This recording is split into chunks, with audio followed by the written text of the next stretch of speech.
All right, so I'm very excited to welcome Asher Luzzatto of the Luzzatto Group to our discussion today. So thank you, Asher, for joining us. Yeah, happy to join.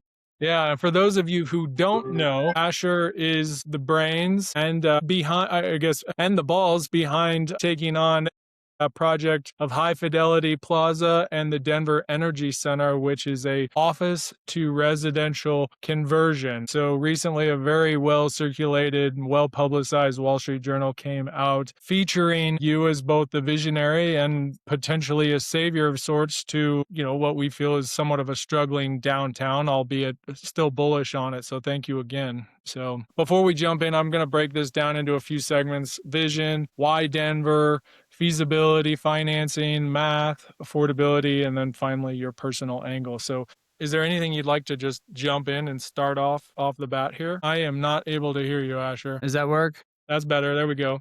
Okay, sorry about that. All good. So I'd say, first note, I'm certainly no savior. And though I have vision, I wouldn't call myself a visionary. I think, we as a culture tend to like figureheads and celebrity. And I think that, we're seeing just a small example of that, where we're sort of putting a lot of eggs in the personality basket. But I want to stress that this kind of project takes an amazing team, and I do manage that team. I'm responsible for that team, and I'm responsible for the wins and the losses. But this is a really awesome and high quality team that's making this possible, not just me. So just wanted to stress that at the outset, but happy to answer questions. No, totally. And that's right. I mean, an idea is just an idea, but the execution behind it is what really matters. And usually you've got to have a great team behind you. So Agreed. So let's talk a little bit about the vision. And for those of you that don't know, I mean, we're talking about a vertical village. So what does that actually look like day to day for someone sort of living there? Can you share on that? Yeah, so I think to answer that, I just a brief kind of history, very brief history on, how these conversions have evolved. I think, it's sort of V1 of this movement was really focused on brick and timber, kind of low rise, mid rise buildings that were really great space and had been vacated because the industrial users that had previously occupied that space no longer needed that kind of space. So that was sort of the first round of, call it office or industrial to residential. And I think a lot of those projects are beautiful. A lot of them are still doing well. People still love living in those projects. But just by sheer square footage, there wasn't anywhere close to the amount of square footage we have in our current office towers that is becoming vacant. And so I think the V2 of this movement was, maybe the last 20 years, call it. Some of the really, really pioneering projects were in the early 2000s. And I think those projects are still doing well, but I think those projects feel a bit more dated. And I think we've learned a lot from that last round. I think we're now in sort of V3 of this. And I think this round will require not just an execution from office to multifamily, but an execution on the sort of the tenant experience side of things, which is, for us, like having a bodega, a market, a children's museum, childcare, art galleries, event space. We have luckily a really kind of beautiful outdoor area that came with the project, actually on both projects. And so, that's a big amenity as we see. But we've also just got a lot of really cool space. I think the architecture is great. And I think projects that are successful in this V3 era will really make use of existing architecture to its highest and best use and for a lot of public and community benefits. So that's the term I've been using as vertical village, because I think these projects will be not just housing, they will be community building enterprises. And, the nice thing is we don't have to actually build the community. We have to build the project, make it beautiful, and integrate human-centric design and great sound and great art and great space, and then let the people who fill it and engage with each other, how they see fit. But the key is, the density and programming that will cultivate community beyond housing. And I think that that's really how to re-urbanize is to lean into density and sort of engage with all of its benefits and some downsides. But yeah. Well, density is interesting because, I mean, that's sort of the name of the game, but you've still got to give amenities within that density. And so, like you mentioned, the childcare, children's museum, grocery store, bakery, I mean, movie theater. I mean, is that Co-work. I mean, yeah. co-work? Yeah. So you're just giving people options to entertain themselves within, and their day to day just within the confines of that building, right? Yeah, and the nice thing is, I think with the space that we're getting from these office towers, we have the ability to program for both engagement and disengagement, and both of those things are really important.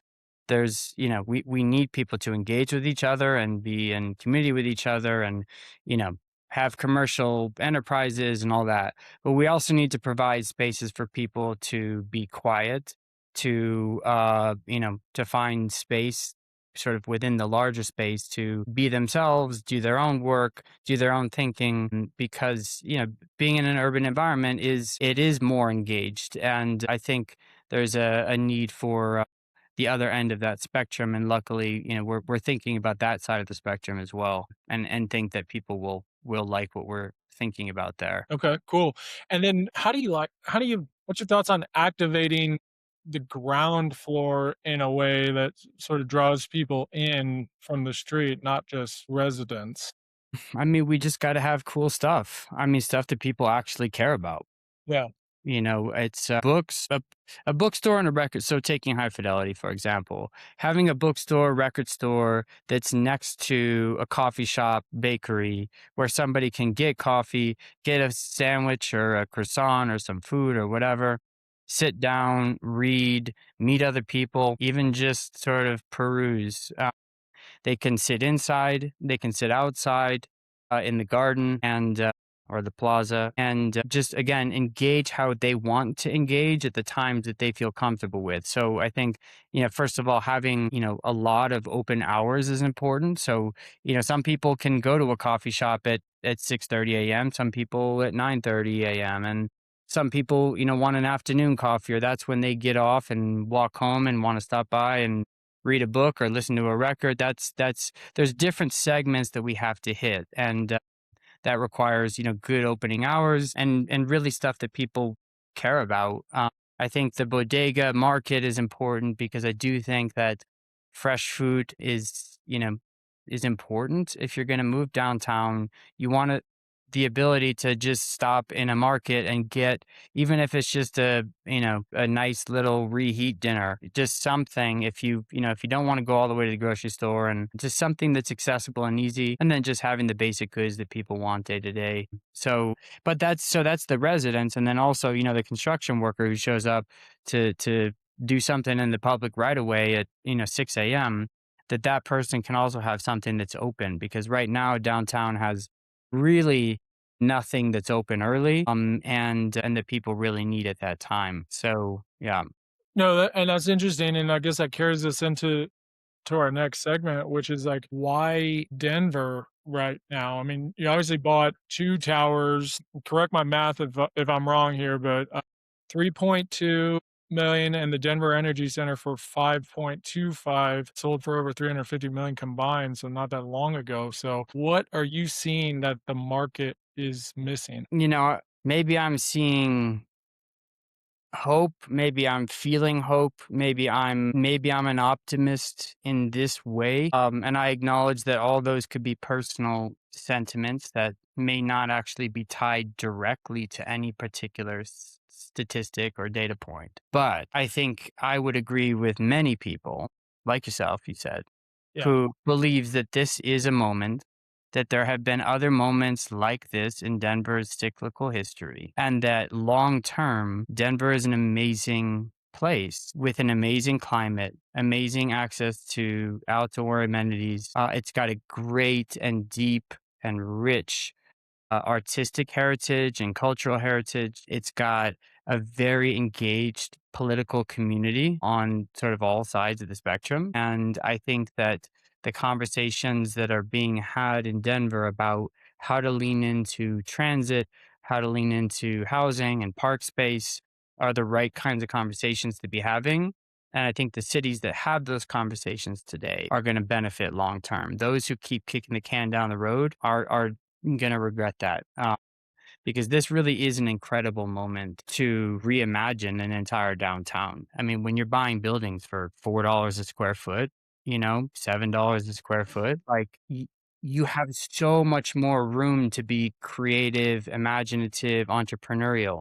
And it's not just us, it's the follow-on businesses and investments that will happen. It's the art gallery that says, you know what, I could be in downtown for, 30 cents on the dollar compared to other places, Cherry Creek, as an example. I think, office tenants that don't need to be in Cherry Creek and have their choice now, they can be in downtown for 20% of the cost of Cherry Creek office. Yeah. Like at some point, people are going to wake up and realize that downtown is in a fire sale right now. And that is a great time to buy.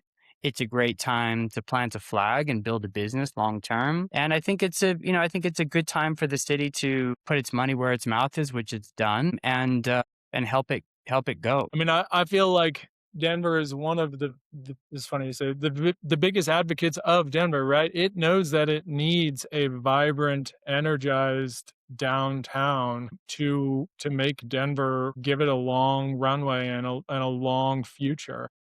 And so that's why I'm so bullish on it, and why I'm excited to see a lot of these happenings occurring, and just all the change that's coming with it. I think it's very exciting, and I think you nailed it. The opportunity is downtown. Like some of these other areas, like Cherry Creek, is completely saturated. It's so expensive. Not that it's not going anywhere. It's amazing down there, but the opportunity and the upside is really downtown. And that's where I think we're going to get really, the entrepreneurial and creative spirit. I think the artists have always remade and reimagined. I should say not just artists in this sort of like traditional sense, but just creative people have always found a way to remake space and communities. And they did that with the brick buildings that they turned into cool restaurants and galleries and bars and all kinds of stuff, music venues. And I do imagine that will start to happen with these office buildings too. And I think that's exciting for people who are creative. This is a really blank slate. So Yeah. yeah. Just a little off topic, do you have any thoughts on what could or should be done with the Denver Pavilions Mall? I know that's being kicked around. Well, I don't think it should be demolished. I think that's I think it would be a really unfortunate result for at least for DDA in the city to have spent what they spent on that and then to have to spend the money demolishing it. Yeah. That said, I think you could go two ways. You could just try to lean into what's there and, remake it to some level where retail tenants are interested in being there, restaurants are interested in being there. And I think you might have some success long term as, downtown recovers and as foot traffic recovers. You could do that strategy and you'd probably do all right. But I think that if you really leaned into something inspiring, both architecturally and just in terms of like programming, I think it could have a game changing sort of effect. I think, live music venue would be great. I think that, I think you could have a more indoor outdoor kind of experiential tenant approach rather than just, traditional retailers. But I think more than anything, I would love to see pavilions in downtown generally be of service to children and families and to really lean into that because I think once you get families comfortable, once you get kids down there, then you start to get schools and daycares. And then, grocers will follow pretty quickly thereafter. That's a sign, I think it's both a sign of safety, of, kind of long-term viability, and really just about like a more multi-generational community. Like we don't just want a downtown that's all the cool kids that are in their 20s out of school throwing parties, and we don't want one that's all, retirees with expensive condos and we don't. So what we're missing, I think, from the sentiment is that side of the spectrum, which is families and kids. And I would love to see something that, even if it's just more restaurants that cater to sort of outdoor play for kids, where parents don't have to put them in a seat and make sure they stay in that seat the entire dinner. I think having ways for children to engage and play too are good. Anyway, my opinion doesn't really count on this one, but I hope they don't demolish it. I'll just say that. More just curious because there's been a lot of headlines and thoughts about what that should be. So one of the things you mentioned is getting families downtown, and a lot of families struggle with the idea of safety, the presence of homeless downtown as a deterrent for why they don't go down there. Do you have any thoughts on that matter? I don't see a world in which, true downtowns are not somewhat riskier places to be than, a Cherry Creek downtown. It's just it's the nature of how cities are run, how resources are allocated, et cetera, et cetera. But I actually think downtown is relatively safe, and it's relatively clean compared to a lot of downtowns. I think Denver has been sort of excessively hit on that front. I mean, I know, in 21, 22, it was bad, and it has taken some years to sort of recover. But from all the statistics that we've seen and from everything I know and have experienced myself, like I feel safe downtown. It feels empty, and so I think I do think that sometimes feels disquieting, but that doesn't necessarily mean unsafe. And I think the disquieting thing is just there's not enough people living there. So I think that should mostly solve itself. But I do think the city has to continue to commit resources to maintaining that safety, because that's something that it's a trust between the public and the government. Well, I would agree, and it's a far better situation than what it had been, like you said, in 21 and 22. And every time I go down there, I feel fine with taking our family to shows down there and walk 16th and have never felt unsafe, albeit it's, probably during earlier hours. So Late hours though too. I mean, I've walked, 10, 11, midnight, and yeah, it's very empty yeah, for sure, but yeah. it doesn't feel unsafe. Well, part of that too is the activation, and I guess that leads into, another topic is, it feels empty because it largely is empty, and much of that has to do with 40% of downtown office still being vacant. And obviously there's the opportunity for you, but a part of that I think would is exciting, but also just due to the opportunity, but also, I mean, has to be a little bit scary. And that's sort of the unknown and uncertainty. Not that you need office to activate a downtown, but there are obvious concerns there. Yeah, and I think the market will restabilize.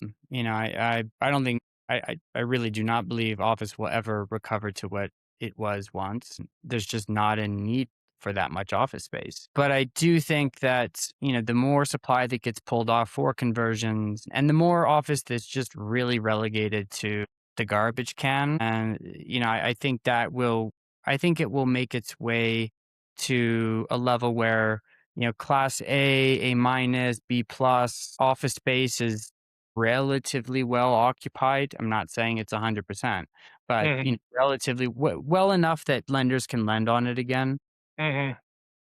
and that you get a lot more housing, and that those two are mutually beneficial. Because I think that one of the reasons why you would want to live downtown, one of, not the only, is if your office is downtown. And the more, residential apartments that are downtown, the more comfortable I think, companies will feel like they can commit to downtown office space, because that will be, a low commute for their employees and be just a good strategic choice. So, it's going to take time. There's none of this is going to change overnight. Just even our construction project, it's a 2.5 to 3 year project. It's, but you just have to hold to that long-term vision and commitment, and not be afraid that things are going to change in the meantime. We're going to get AI headwinds on employment. We're going to get all kinds of stuff in the interim. But I think if you just feel really good about the long-term vision, it'll get there. It'll get Yeah. there. Let's talk about the technical side of the project. You mentioned the team earlier. Like, what are the biggest lifts it takes to actually convert a building of this size to residential, to amenities? Like, where do you see the hangups that could derail this type of project? Well, we just saw one in New York with the Pfizer building that, for those who haven't been following it, the largest office to residential project in the country was happening in the old Pfizer headquarters in New York. Not only were they converting the existing building, but they were expanding certain floors and then adding floors on top of it. Yesterday, the building started buckling, bricks started falling off. They issued an emergency evacuation. Everybody left the building. And, there's some photography now of the structural supports and beams and stuff. And, they were basically folding. And that was a very silly issue. Like nobody should have signed off on that. Adding that much weight to the existing structure without massive structural reinforcement, like that somebody really missed it there. But that being said, structure is still important. You're working with an existing structure, and you have to make the weights and calculations and load bearing walls work with what you're proposing. Tends to be all right. These office buildings, as long as you sort of stay within the footprint, they didn't have a lot of structural capacity, and you can build multi here. But structure is important. Facade is another one. A lot of the older facades, they do not meet energy codes, and sometimes they're very far off. And so, that's, I'd say, in terms of cost, very often and very likely the highest or one of the top five highest. Do you have to replace the entire facade? Do you have to just replace the windows and frames in place? Or can you leave the entire facade with the windows and still meet energy code? And that swing between those two ends of the spectrum can be massive in terms of cost and can make or break a project. How does that look for this project? We're somewhere sort of in between. I think we could. So the nice thing is about, with these historic conversions, you're already a good way down the road on energy compliance just because the embodied carbon that you're saving. And I mean, it's a massive sort of energy win just by doing anything with these buildings rather than tearing them down. But for us, the facade is 621. So we have three different buildings we're working with from different eras. 621 was built in 58, has single pane windows, aluminum frames, and the facade is leaky. Got to deal with that. All those things. 633, built in 72 to 74, still single pane windows, but built with really, good architecture, good film, good caulking, good sealants, and just less exposed elements of the facade because it's stonework rather than the aluminum, which is on 621. And so that one, with film meets energy code, and we really don't have to do much there other than we may want to replace the film. Their film technology has gotten really good, and so we are looking at some options there, but it's not necessary to meet code. By Finally, film, you're talking about the overlay on the windows, correct? yeah. Yeah. Yeah. And those have obviously gotten much better over time as a lot of building technology. But and then Denver Energy Center, which was built in 79 and 80, has double pane windows and uh, no leaky facade, meets code, sort of as is, and just beautiful, view lines and really interesting architecture. So, every building has its issues on facade, and you just kind of got to deal with them as they come. The other ones, I'll just hit on them quickly because I could go into 40 different things that you got to look at. But asbestos, so anything that's built before I think 76 or 78 when they started banning asbestos is at risk. Maybe 74, but it's at risk of having asbestos. I think the writing was a bit on the wall, and so they stopped. A lot of architects and building developers stopped using asbestos, just sort of anticipation of maybe what was coming. So we got lucky that 621 does have asbestos because it's much older, and we got to remediate that. But 633 does not, and even though it was built in 72 to 74, that is great for us. DEC doesn't have asbestos. It was built in 79 and 80, but that's a major thing. if you're dealing with older buildings. And then I'd say maybe most importantly for not just cost, budget, and scope, but also just for tenant comfort and occupancy is MEP, mechanical, electrical, plumbing. Everybody knows that these are issues, in these old conversions. You got to run all new building systems to every floor. A very efficient way to do it is to run it through the elevator banks. So just like run it through the core of the building. If your elevator bank is at the center of the building, that's where the architecture matters.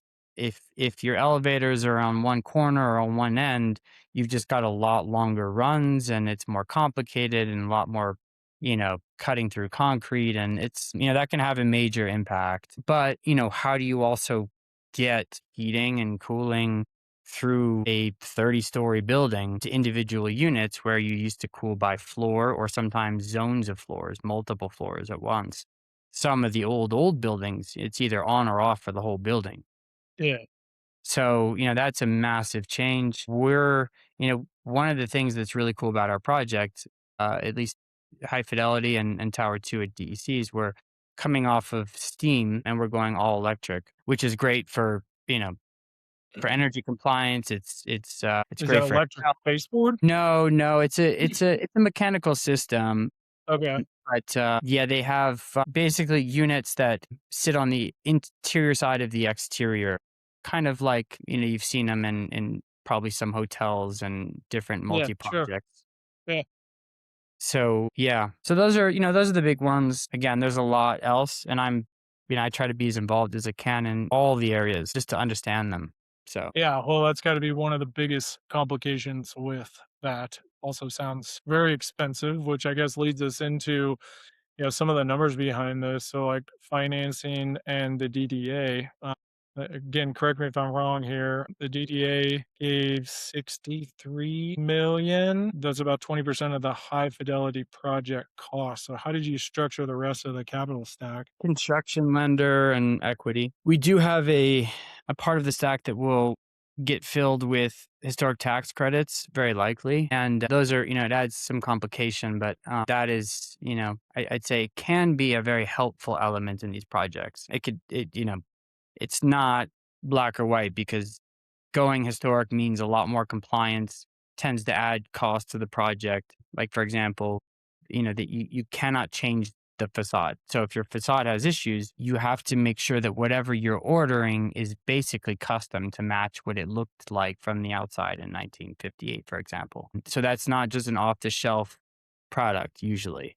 And that's sort of applied at every level. So, but but they can be very helpful. So yeah, I mean, it's not a like terribly unique structure other than DDA is unique. No. DDA is unique in their distribution of funds and how they get approval. Just that they're there, I mean, I Gotcha. think just that like without DDA, this project doesn't really work. And, I'm not saying that every project sits in that position, but when you're talking about the scale and complexity, and especially being pioneering, to get a lender, and I've seen some comments online that I think are important to address directly. That like, oh, they're giving these developers free money, and they're just gonna do whatever with that money, and the conspiratorial voices online will always be there.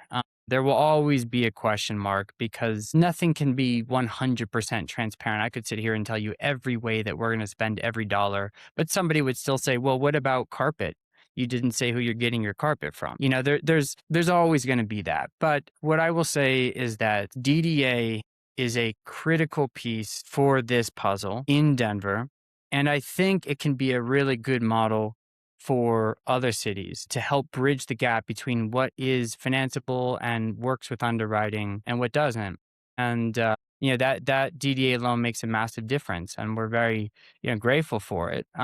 We have to repay it; it's not free money. So, but it's just the interest expense that we would be paying with if we had to go the full stack with a senior and bridge or mezzanine piece would just make the interest numbers not work. So yeah. Well, the DDA is interesting. I mean, again, like you said, it's potentially a path forward for a lot of other cities in the way that they're structuring this. It's not a blank check. I think Revesco just got rejected for asking for too much money. And then they've denied a number of other projects as well. So they are being selective. So, on that DDA topic, I mean, do you feel that they're doing enough or too little? Like, what would you, if you sat on the board there, how would you have them deploy the remaining $328 million? I think this is where I have to sort of take off my private markets hat and look at it from their perspective. Because in the private market, if you believe in an idea, if you really believe in a big idea, you put as much money as you possibly can behind that idea and you just go. And, where that money comes from, what the terms are of that investment, you got to figure all that out. But if you recognize a market dislocation and you recognize a really great opportunity, both financially, but also just like culturally, politically, socially, etc., you you go and you raise as much money as you can behind that idea. So on that basis, I would say if I'm DDA, I would raise more money and I would really go. I would do as much as you possibly can to make downtown go in this moment where prices are really at unprecedented levels. So this is like a government's one chance to buy the dip, Mhm. and they don't tend to do that. I'm happy that they did put a lot behind this, and I know it's not easy for any city to put money behind anything right now. So I salute them for that. I would have just, and I still would go bigger. I would also go with bigger scale. And I think this has been a story with our projects is like, you could fund 20 different projects at $3 million a piece. And, maybe that funds, I don't know how many units that would fund because, this, in some ways, the scale is actually what makes the numbers really work. Mhm. There is economies of scale to doing this stuff, but also it just reduces their management expense. It reduces their exposure to people that are asking for money who really shouldn't, be getting money, but they don't have the time to vet them. I think it's better to make a few really, really great bets than 100 small bets if you're really trying to sort of turn the wave. So that would be my advice is to avoid the issues like they had with that theater company Yeah. Well, that some people probably read about. Like, I'm not to point blame anywhere. I don't know much, but I do know that DDA doesn't want that. They can't be dealing with that stuff. They need to be focused on really getting people living downtown. Like, that is the core. I think the mayor has said it, and I think he's right. Like, if you can get 4,000 new housing units downtown, I think it will make a massive difference. And then you don't have to worry about sort of the retail restaurant stuff because that will just naturally follow on. So anyway, that's my thought there. no, I mean, that's great. And I think it's amazing. And that's why I'm bullish on it. Like you said, I think they could be raising more money and continuing to push the pedal down for sure. So Yeah. one of the biggest complaints among grumpy people online is they hear $1,700 for a studio downtown, and they take that and run with it, and comments Yeah. compound on comments. So can you talk a little bit about the rent math and how you backed into these numbers? Well, first of all, I think you could ask anybody on my various teams, and they will tell you that I have been the one at every stage of this project from the initial acquisition through today to be like, get costs down so we can get rents down. Like, I want to get rents down. It's good for everybody. But there's some level of rents, A, that work for the underwriting, and B, that, that the market can support. And this isn't just picking numbers out of a hat. This is looking at the comp set, understanding the comp set, walking the comp set. Who is delivered? What kind of units have been delivered? Where? Why? How? Etc. And understanding where we sit within the broader market with our project. And we really were focused on trying to be sort of below market and a higher quality and experience than the competitive set because a lot of the market frankly that we're going to be competing with sort of dollars for dollars, these are not super nice projects, and they're certainly not in great locations and nowhere close to the walkability or viability of these projects. Some of them are literally on the sides of highways, and they had been previously charging a bunch of junk fees. We're not underwriting junk fees. So that's one thing. The other thing is we have 10% of our units are affordable. So that $1,700 number is just for what would be considered market rate units. So, between both these projects with 1,100 units, we're going to have 110 affordable units, which is 60% of AMI. So those will be, substantially more affordable. And, I think just for those who think we're just being greedy developers and, we're just taking city coffers and enriching ourselves. Like, we have done everything humanly possible to figure out how to solve for cost so that we can keep rents as low as possible. Like, it is the goal, because if we can get reasonable rents that work with our underwriting, like, that is the best solution, again, for everybody. We will be strongly occupied for years. Like, that's the thing about rent and occupancy. If you can get rents down, you're going to get better occupancy numbers, obviously. If you push rents beyond where people can, really afford them, your occupancy is going to come down. So there is sort of a balancing act that just naturally happens in the market. But I think that people will also realize that they're getting a lot for their money here. So beyond being sort of below the comp set on an absolute dollar basis, people will be getting bigger units than the market. So, I'm not going to go into all the specific numbers, but, those numbers are out there. You can look at them, you can compare them and see for yourself. You're going to get hundreds of thousands of feet of awesome additional space beyond the unit itself, from the commercial to the bakery to the market to the bodega to the pool deck to the co-working space, all of it, the basement, which we're programming. So, there's a lot of benefits there. And I think one of our important theses here is that the cost of car ownership has increased substantially since COVID. Car insurance premiums, the cost of car repairs, the cost of gas, the cost of parking, just financing costs, obviously. The cost of car ownership, some statistics say it's nearing $1,000 a month. For somebody going into the market for a new, leased car or financed car, when you include everything, that goes away potentially for people looking to live in the urban core. And that has always been a reason why cities have been resilient, because if all else fails, you can walk with your own 2 feet. And that's a real life cost reduction for people if they lean into it. Now, we do have tons of parking, and, I think the market demands that right now, at least at this stage in the renewal cycle of downtown.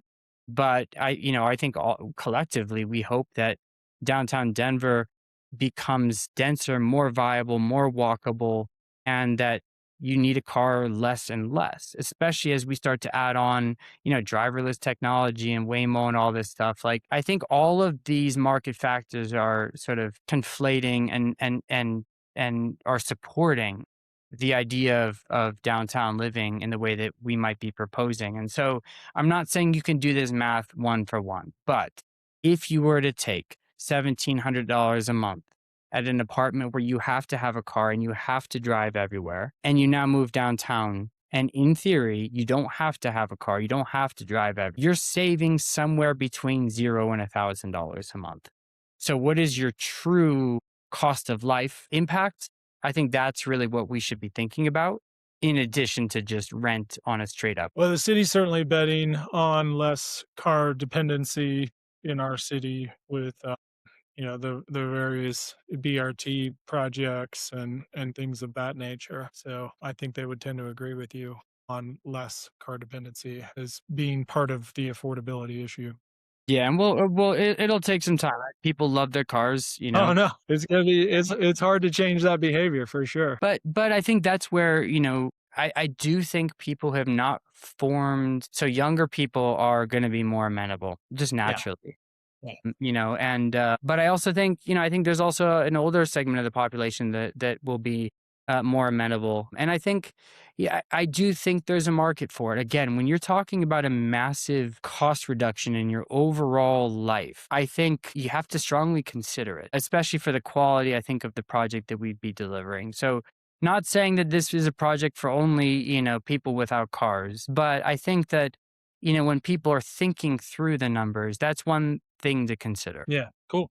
Few more here, and then we can wrap up. What other cities, downtowns are you looking up to, or do you think you are doing a really good job? Because Denver isn't unique in its issues. So where are you looking for inspiration beyond just downtown?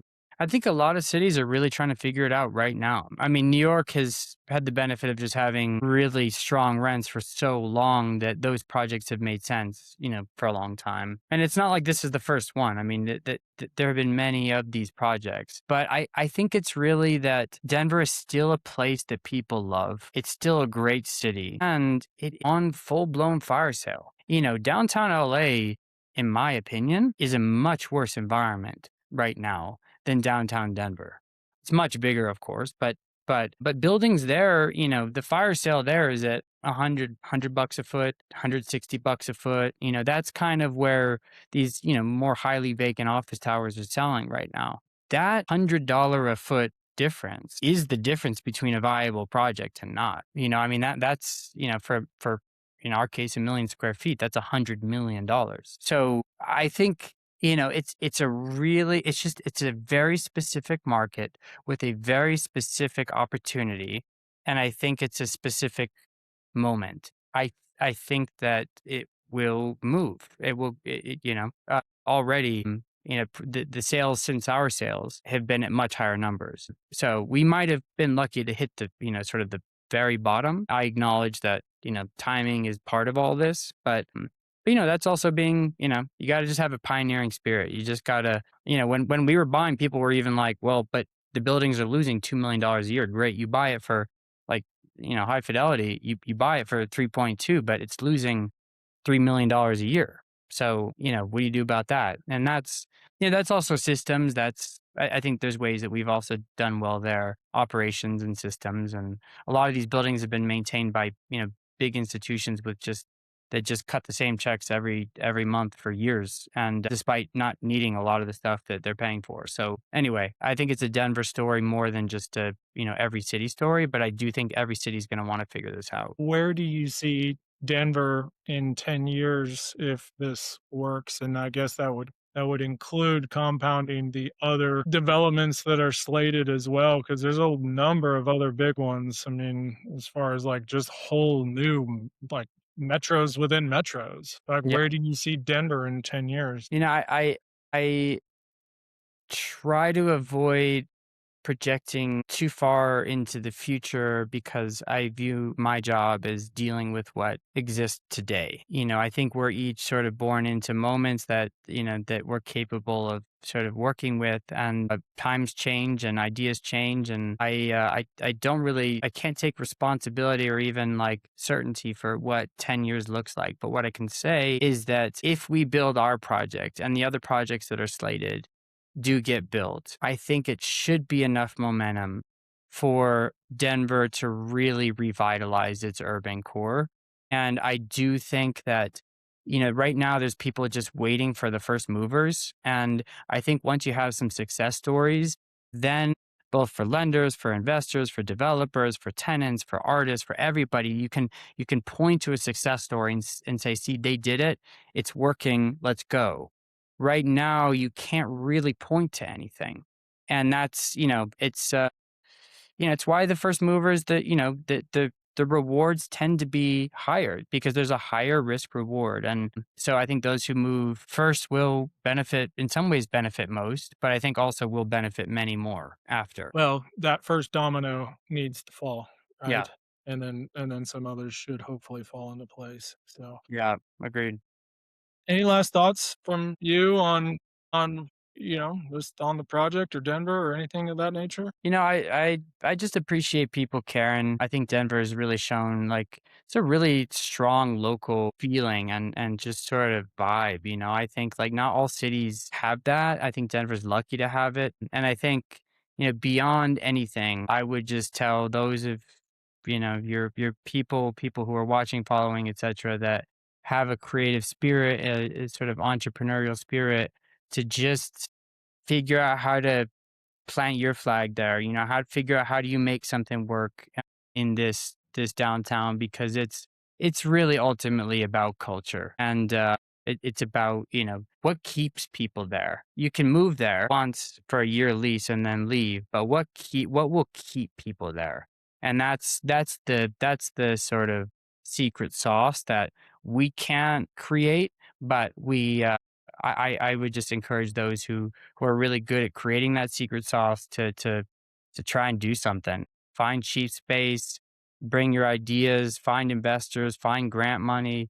Like, just go out and figure out how to remake this urban core into something that, Denver is really proud of and is really good for its people. Cool. Well, I appreciate you taking action and believing in Denver and wanting to see its potential realized. So thank you for taking that on. I know it's not easy. I've built projects before. It's all got a pencil. I mean, it's not easy. So congrats on it, and I wish you nothing but the best of luck. And if there's anything I can, Jason, appreciate your coverage of not just this, but of, all things Denver. So, yeah.